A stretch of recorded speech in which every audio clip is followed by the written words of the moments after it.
everyone, and welcome back to Round the Cauldron. My name is Megan, and I'm here to shed light on Wicca from a modern perspective.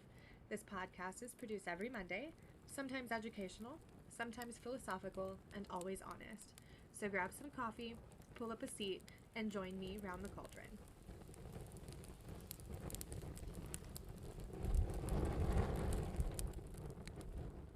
Hey guys, thanks for joining me for episode 15. Last week we talked about teachers and mentors, and this week I want to talk about the theisms.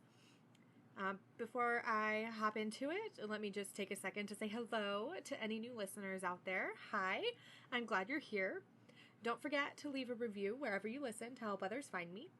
Besides the podcast, you can find me on Facebook and Instagram at Round of the Cauldron, on Twitter at Round the Cauldron without the D, and at my website, roundofthecauldron.com, where you can find show notes and links for each episode.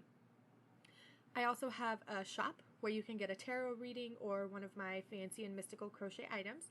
And lastly, you can help support this podcast for as little as $1 a month at patreon.com/roundthecauldron. So I have some announcements.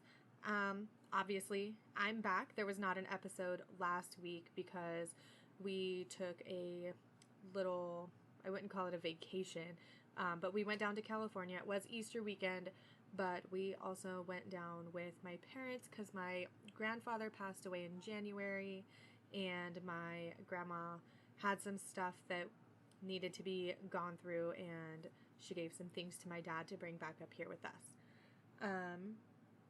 But I'm back, and I missed you guys.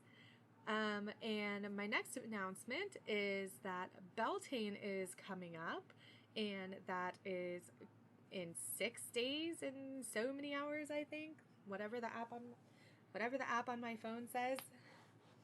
And I am going to be running a giveaway. So the giveaway is gonna start the day this podcast goes out to you guys, which is going to be April 29th, 2019. So sorry if you guys are listening to this like way in the future. Sorry. I'll have more giveaways. But this giveaway is going to run from April 29th all the way through to Litha. So it's basically going to run for 2 months.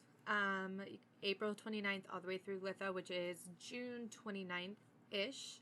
I will make June 29th the hard stopping point, and I will be giving away my Rainbow Chakra Meditation Shawl. It is a one-of-a-kind design. I started out with a pattern, and then I sort of just went with it. So there will not be another one like it, because honestly, I don't remember how I even made it. And for those of you listening on Patreon, because you guys get this early, it will not be posted until the 29th. So go ahead and head over to my website, roundthecauldron.com. Click on the link in the sidebar that says giveaway.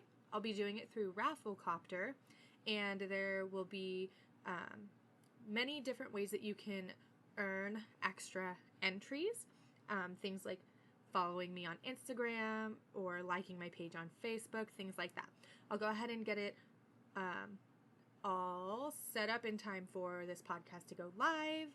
And yeah, that is that announcement. And then with Beltane coming up, it is next Wednesday, or it is Wednesday, sorry, time traveling here. I hope you guys have a wonderful Beltane and a safe Beltane, and be blessed and enjoy your time for the Sabbath. So now we can sort of jump into the topic for today. I wanted to talk about the theisms. Theisms can be a funny word to say. So we need to first define what these things are. So the word theism itself is essentially the belief in a god or gods. Now, we don't typically see the theisms talked about unless you're in the pagan, Wiccan, or witchy community, because we have the term polytheism. But let's start at the beginning. So the first one is monotheism, and mono in this case means one. So one theism is a belief in and worship of one God, monotheism. The best example of this is Christianity. You have the belief in the one God and the worship of the one God in Christianity. Now the second one is duotheism. Duo in this case meaning two. And in duotheism, it is the belief and worship of two gods. Not one or two, not two or more, just two. And so you can see this in a few different traditions of Wicca. Not every tradition is this way, but some traditions are very hard set. They have one god and one goddess. And that's just really going to depend on that tradition, what those, or who those deities are. So then you have the third one, which is polytheism. Poly in this case means many. And polytheism is the belief in and worship of three or more gods, or the worship of many gods. Under the umbrella of polytheism are two separate types of polytheism. There is what you call hard polytheism and soft polytheism. So hard polytheism is when all gods, or it's when you believe that all gods, no matter the pantheon, are their own entity. So for example, let's use the case of Venus and Aphrodite. If you are a hard polytheist, you believe that Venus is a goddess in her own right, and you also believe that Aphrodite is a goddess in her own right. Even though they are both goddesses of similar characteristics and similar ideas, a hard polytheist would believe that they are two separate entities. Now, a soft polytheist with soft polytheism believes that all gods from all pantheons are aspects of the divine, however you view the divine. So using the same concept of Venus and Aphrodite, a soft polytheist would see Venus and Aphrodite as aspects of the same goddess, or aspects of the same divine being, whatever they believe. There's another thing that I think is worth mentioning briefly, because I don't know a lot about the practice, is animism. So animism is the attribution of a soul to plants, objects, and natural phenomena. So I think it's worth mentioning just because in Wicca or in some other pagan religions, we see plants and animals and stones and crystals as either being aspects of the divine, or being divine themselves, or having their own soul or their own personalities. Now, I don't know a whole lot about the practice of animism, so I'm not gonna go into that too much because I don't know anything about it. I just thought that it was worth mentioning there for some of the similarities between the definition of animism and how some Wiccans and pagans identify plants, animals, inanimate objects, and other things like that. So with these definitions being said, where does Wicca fall in these categories? That's going to depend on who you ask. Because like I said, when we were defining duotheism, some Wiccan traditions are very strictly duotheistic. They have one goddess and one god. They might recognize that there are other gods out there, but they do not worship them, and they do not actively engage with them, or do not actively believe in them.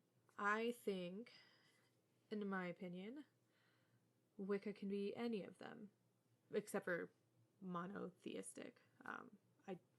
Unless, see, it gets tricky. So I'm going to go into my struggle here real quick with defining my practice and where I fall on the spectrum of theisms. For the longest time, I was strictly of the opinion that Wicca was duotheistic. I did not give names to the god and goddess. I did not feel it was appropriate to worship or call upon any other deity from any other pantheon. I just used the very broad names of God and goddess. Over time, that belief has shifted. I mean, I really struggled with this. Even sometimes today, I still struggle with it. I remember having a conversation with my sister-in-law because I was feeling very drawn to a specific deity. And I was having like an internal conflict about what I thought I believed and my being drawn to this particular deity. And she listened to me, and she made me question, really, why it was such a struggle for me, and why I was having such a conflict with believing that there was only God and goddess, and why I believed that there could not be multiple deities, even if it was just in a soft polytheistic way. And it's still sometimes hard. I still struggle with how to exactly define this for myself, even. Sometimes I believe in the soft polytheism aspect of it, and, for example, believing that Caradwen is an aspect of the divine feminine, and that Cernunnos is an aspect of the divine masculine. But even that gets convoluted for me because I don't like to gender things that don't have a gender, which is a completely different topic for a completely different day. So I think what you'll mostly find is soft polytheism in a lot of the communities. There will be people who are devoted to specific deities, specific gods and goddesses. There will be people who only worship or work with deities from one specific pantheon. And then there will be people who mix pantheons. And it's really going to vary. It's really going to vary based on your experience and your personal beliefs. I find it to be sort of pointless, I guess, to really break down my Wicca into categories. And this is something that's taken me a while to really come to the conclusion of. You know, even if someone is a hard polytheist, it doesn't matter. I don't know where I was going with that. So I am a soft polytheist. I believe that all of the gods and goddesses are linked in some way, whether it be to the great divine, whatever that may be, or the universe. Everything on the planet is linked genetically somehow in some way. So why would the gods be any different, I guess? Trying to explain all of this is really beyond our comprehension as human beings. And there's a lot of arguments that go on about Wicca being specifically duotheistic, or Wicca being polytheistic, or you can't be a real Wiccan if you believe in more than two gods. You know, I've heard all of that stuff before. But with the way Wicca is now, and I'm not talking traditional Wicca from Gardner, I'm talking about the technical neo-Wicca, the new Wicca. We really are free to be eclectic in our mix and go with the deities that we feel most drawn to. And I think that over time, the term or the terms Lord and Lady really became names in and of themselves, where they used to just be placeholder names for the outer court in specific covens, where the names of the deities that were worked with in ritual and coven work were only for initiates. So I think Lord and Lady just sort of became the term, and it just evolved this way from the Wiccans who were in outer courts of covens and maybe were never initiated. They just took Lord and Lady and sort of ran with it. You know, I mean, and it's impossible for me to know this. I can't say that I know this for sure, 100%.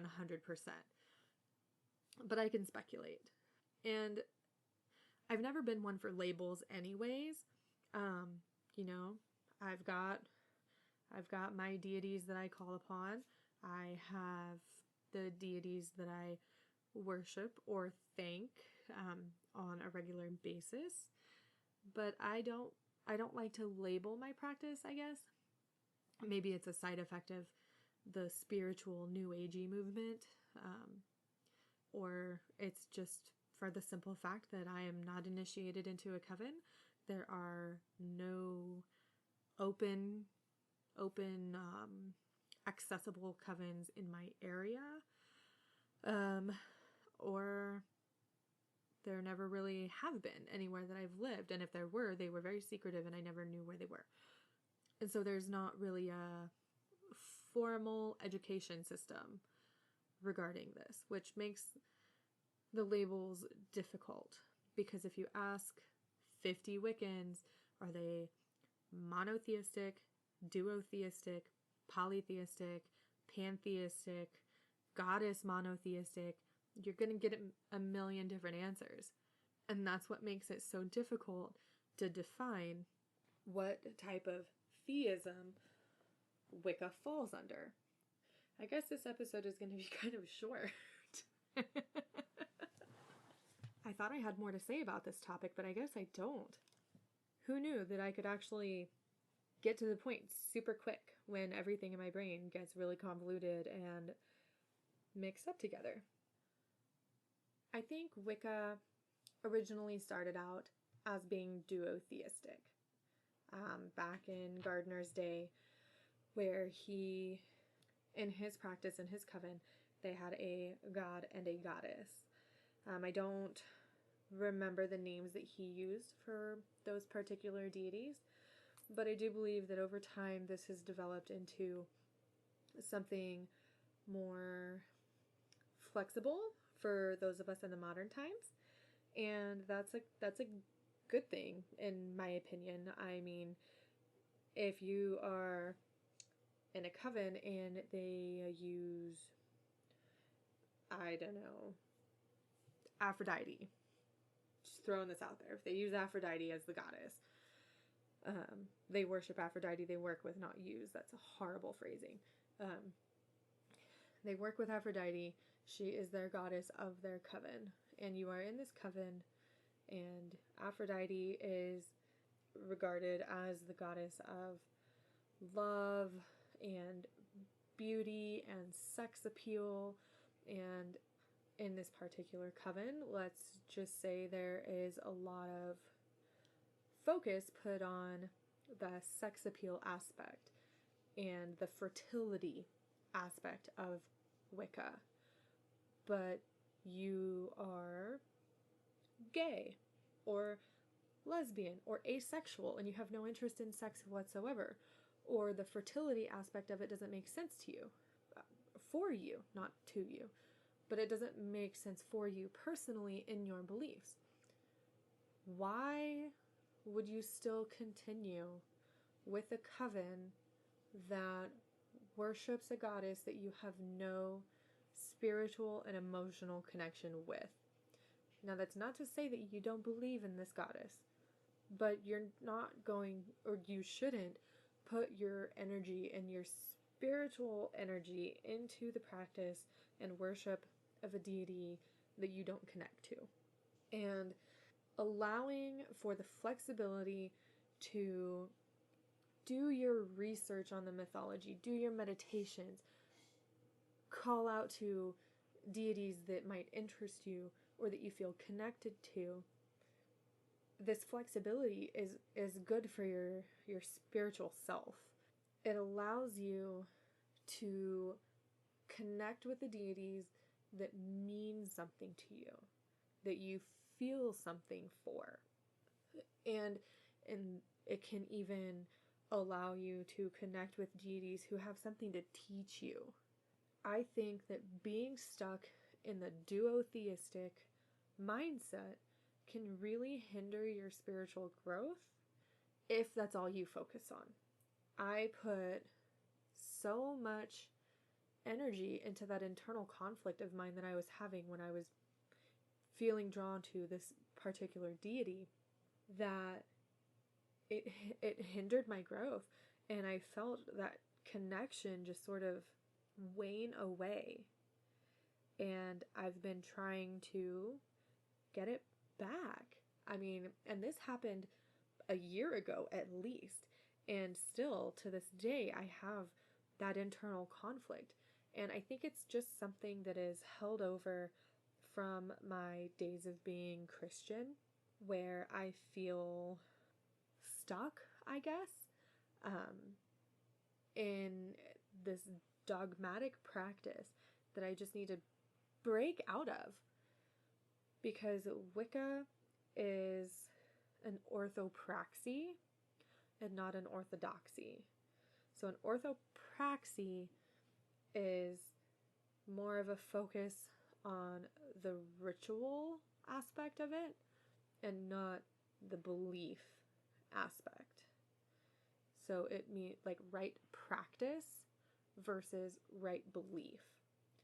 So with Wicca being more focused on the right practice and the celebration of the Sabbats and following the reed, and in my case living as eco-friendly as I possibly can at this point in time, then you don't focus on the orthodoxy part of it.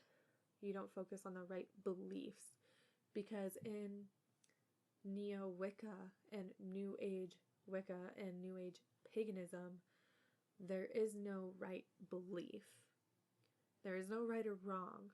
It's what is right for you. And I guess maybe this episode is turning into an episode about why you should just abandon your labels and believe what you want as long as it makes you happy and you're not hurting anybody or breaking any laws. Maybe that's what this episode needs to turn into. I have no idea. I don't know what I'm doing today. I still have, my brain is still on vacation mode, okay? I wrote my notes while I was at work on my lunch break. So I didn't have my computer to do all of my little research and write out the things that I want to say, because, you know, if you've listened to any of my previous episodes, eloquence is not my thing, and my brain works faster than my mouth does. So I forget to say a lot of things, and I ramble sometimes when I don't have a specific sort of scripting to follow. And I've already read through all of my notes for this episode, so I'm just saying what pops into my head, basically. Sorry, guys. So as far as my personal practice goes, I am of the opinion, of the belief, that all gods and all goddesses are part of one bigger divine energy, or all gods are one god, all goddesses are one goddess. I haven't really got that part figured out for myself yet, but I don't give a lot of mental energy to that because it just drains me, and I'm not going to spend my life trying to figure that out. I don't want to spend my life trying to put a label on something that I believe. I want to spend my life living and having fun and doing what I love and talking to you guys and crocheting pretty things and giving things away. That's what I want to do. So, I'm sorry for the short episode. I thought it would be longer. I really did. I thought I would have much more to say about this. I think it's just performance anxiety, guys. I still get nervous sitting in front of this computer and microphone to record an episode. Maybe that'll last forever? I don't know. I have no idea. We'll find out. I do want to start some new segments, I guess. I'll probably just start them out as blog posts. I want to do something, I was thinking doing like a Mythology Monday, but I don't want it to come out the same day that the podcast comes out.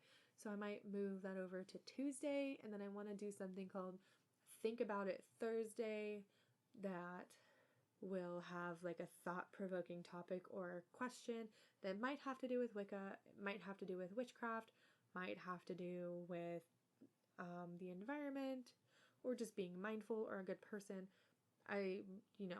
Something like that. So watch for those. I might do separate little mini podcast episodes for those, for my Patreon supporters, for my patrons over on Patreon. I haven't decided yet if I'm going to do that or not, because I do have a day job and I do have a child, and sometimes this just takes a lot to even just sit here and record and find a quiet moment. But I want to bring you guys great content. I want to teach you the things that I know. I want to learn from you. This isn't just a one-sided conversation. I want this to be a discussion, and I want to be able to bring things to you guys and then also turn around and receive things from you, if that makes any sense. I have so many ideas that I just need to sit down one weekend and just bust them all out and put pen to paper of the things that I want to do and how I plan on getting them done. So, until next time, everyone. Bye!